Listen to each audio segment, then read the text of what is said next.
My sister-in-law and I have an agreement. She watches my kids 3 days a week, and I watch hers 3 days a week.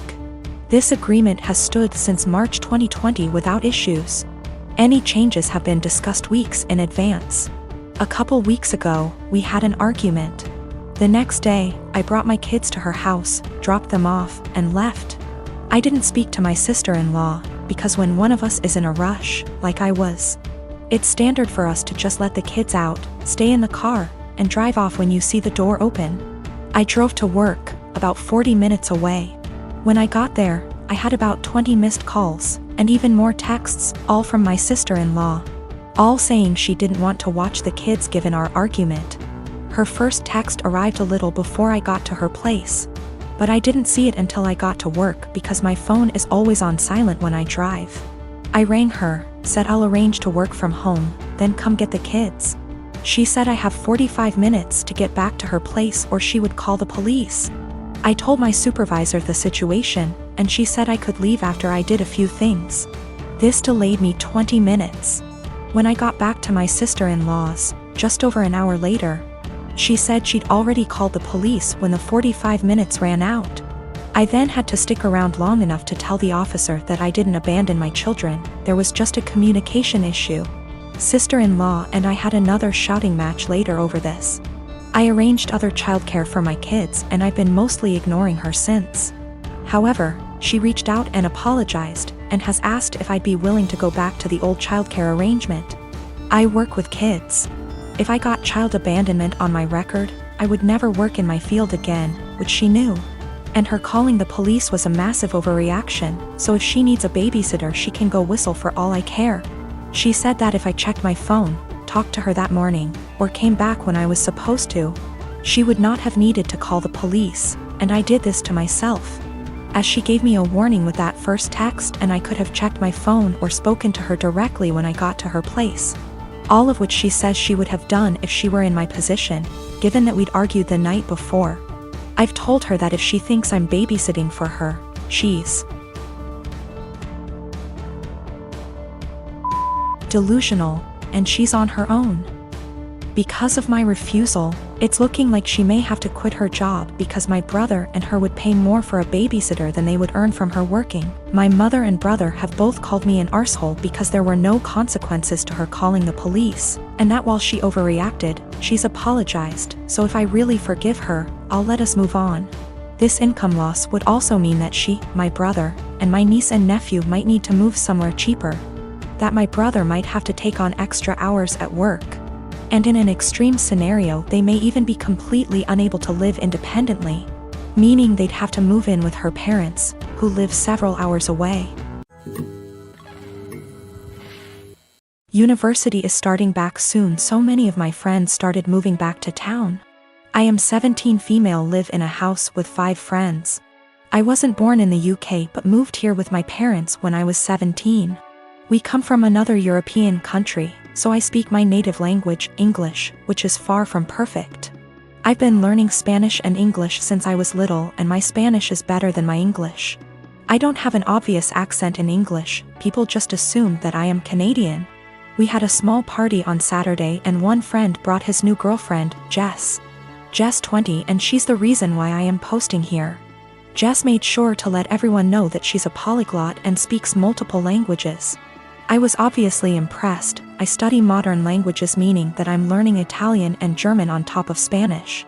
And obviously I asked what languages she speaks: Spanish, Japanese, Arabic, my native language, German, Korean, and French. I told her how impressed I was and carried on with my evening. I had a short phone call with my mom, whom I obviously speak to in my native tongue, and I went out of the house to talk to her.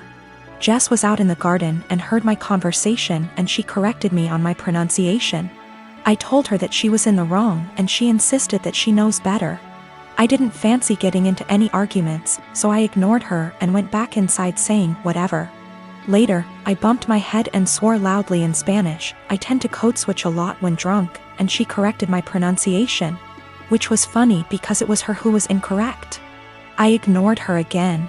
A while later I wanted my friend, who is from Spain, to hand me something, but I forgot how it's called in English.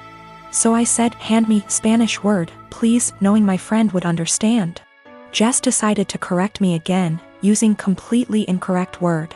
My friend and I looked at each other, and me being drunk, I lost any self-control I had. I spoke to Jess in Spanish asking her what the hell she thinks she's doing.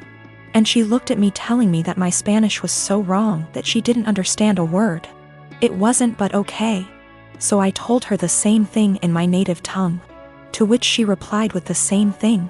I laughed at her and told her it's my native language and she really shouldn't lie about being a polyglot and correcting people when she doesn't actually speak those languages. She was fuming. She tried to grab her boyfriend's hand and leave with him, but he was too drunk to care and just said, "Told you to stop lying."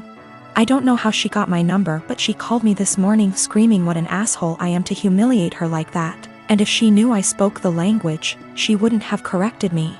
I do feel bad now. I realize how humiliating this must have been for her, but on the other hand, she shouldn't have been lying. So I am 22 years old. I don't have much knowledge about finances and stuff as I still live at home as I'm at university.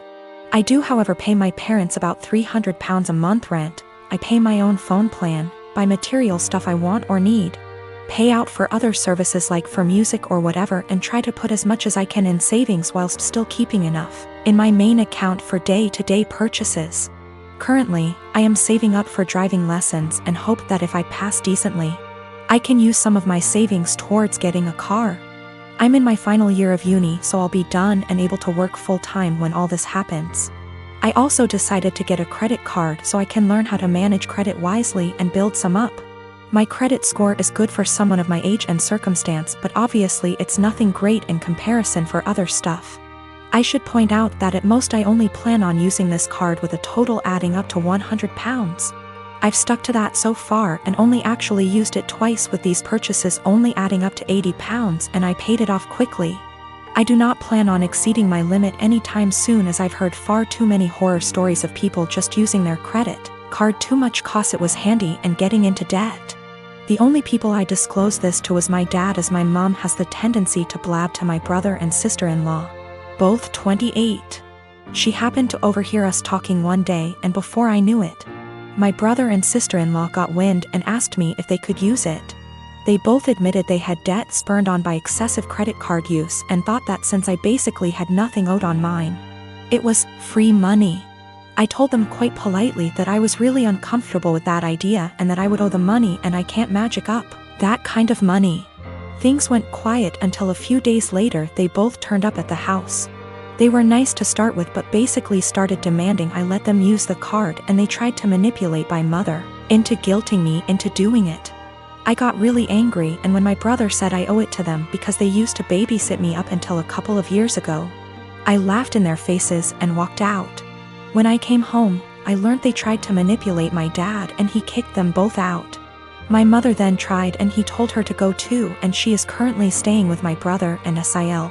The only person on my side is my dad, who tells me they're all trying to take me for a ride and they're trying to manipulate me cause I'm young and they think I'm vulnerable.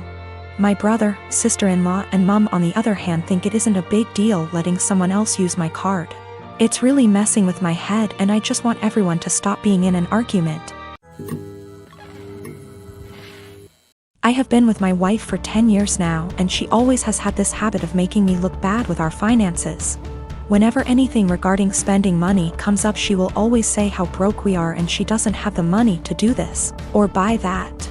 The thing is, we are doing well financially. We have decent jobs and combine our salary is roughly $125K year. As of today our net worth is more than $1 million but less than 2. I had saved / invested a lot before getting married, so I gave us a good head start. I control the finances / take the lead, but we both agreed to living a very modest life. We both have our cars from college, for example, Honda and Toyota. She knows everything about our finances because at least once a month I go over it with her every time I deposit money in our investment accounts or our kids' college funds. For banking we have an emergency fund and I budget everything else to go straight into investments. We basically stay right at $10,000 in our bank savings account and $500 in our checking account after bills. Most of the time there is more than $500 in our checkings, but once I pay our CC each month I then move anything extra. We always use the CC, so it's not like we only have $500 to spend. Our CC limit is $25,000. A few months ago we had dinner with her friends and they talked buying a new car. My wife said something like, "I wish I could get a new car, but I'm always broke after paying the bills." We still have our college cars. Wife does not want a new car.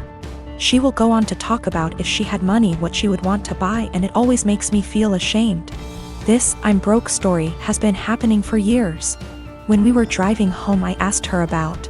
She understood we have the money, but it's how she feels because her bank account is always low. I said I can increase our budget or keep more money in our bank if she wants. Since we are doing well, I'm okay with spending more. She said no and again was happy with our finances. I explained that when she says we are broke it makes me look bad and I feel ashamed. It's as though I can't provide for the family and / or I am bad with money. She doesn't see it that way. The same conversation has come up numerous times about us being broke.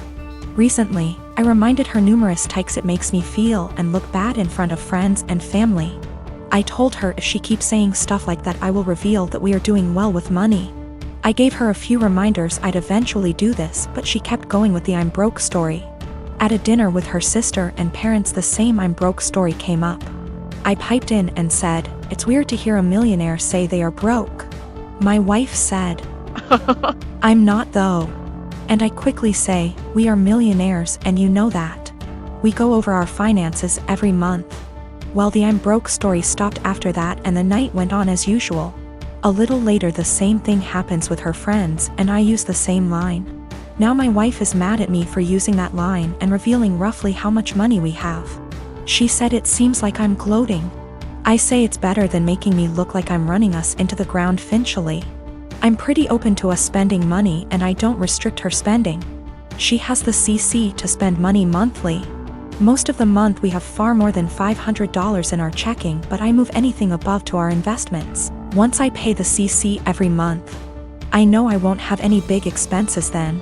If I do, we have the CC limit and the $10,000 emergency cash. We live on a really cheap area and had a low cost of living. We never felt RHE need to upgrade until we wanted to start having kids. I didn't have to change our lifestyle much to save a lot. My job is in demand and pays well because nobody wants to live out in my area. So after expenses I take home a lot more than I would living in a major city. Probably 3 to 4 times more net savings annually if I had to guess. She doesn't want a new car and has told me that multiple times. She doesn't like driving and feels comfortable with her current car.